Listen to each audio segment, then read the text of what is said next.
میں نے جو 1984 میں ساری قوم کو متنبع کیا تھا، میں اس کی یاد دوبارہ آپ کو دلاتا ہوں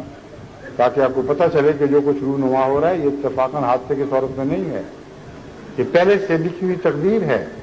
جس کے متعلق خدا تعالیٰ نے مختلف رنگ میں مجھے اطلاع بخشی تھی، اور قرآن کریم کی تلاوت کے دوران میری توجہ اس طرح پھیری تھی کہ یہ وہ حالات ہیں جو اس قوم پر ضرور عائد ہوں گے، اس لیے ان کو وقت پر متنبع کرنا ضروری ہے۔ میں نے 1984 میں یہ بیان کیا خطبے میں،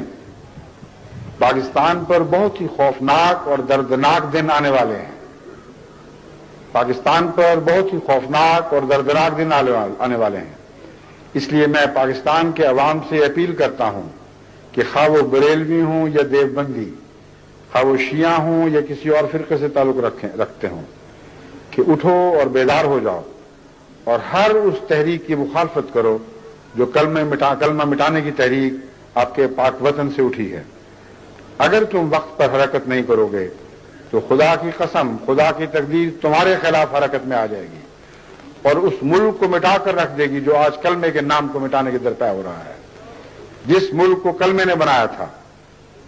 اسی کلمے میں یہ طاقت موجود ہے کہ اگر اس کلمے کو مٹانے کے لیے وہ سارا ملک بھی اکٹھا ہو جائے تو وہ کلمہ سب پر غالب آئے گا اور وہ ملک اس کلمے کے ہاتھوں سے توڑا جائے گا جس کو کسی زمانے میں کلمے ہی نے بنایا تھا۔ اتنا واضح انتباہ ہے، اتنی گہری اس میں حکمت ہے، اتنی قطعی حقیقت پیش کی گئی ہے جس کو دنیا میں کوئی تبدیل نہیں کر سکتا۔ لیکن افسوس کہ ان تنبیہات پر کان نہیں دھرے گئے، دن بدن یہ لوگ ظلموں میں بڑھتے رہے، اور اب یہ وہی بلا ہے جو کلمے کے خلاف انہوں نے خود جس کا آغاز کیا، جو اب ان کو گھیرے میں لے چکی ہے۔ لا تہینا مناس کا منظر، بھاگنے کی کوئی جگہ نہیں رہی، اور اخبارات جس طرح اس کا اقرار کر رہے ہیں، میں چند حوالے آپ کے سامنے رکھتا ہوں۔